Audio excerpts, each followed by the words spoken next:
यसमा झिरो छ चाक्का छ के छ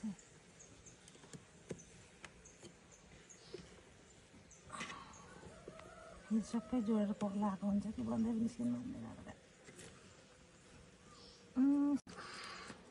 यो तारले गर्दाखेरि चुडिँदैन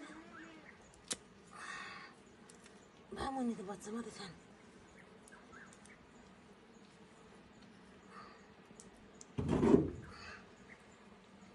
तालक साम्बालो छ नि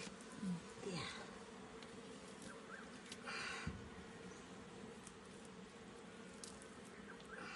गर्छ भोलिपट्टि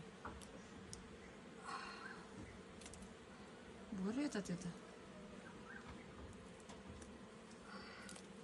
अब अर्को बाल्टीमा अर्को तालक बाल्टी त यहाँ त आउँदैन कि मुनिको एक दुई जग्गा निकाल्नु यहीँको नानीहरू छ यहाँ अब यति माथिको सानो मात्रै छ त्यसमा आँट्छ होला कि अर्को ल्याउनु तालक बाल्टी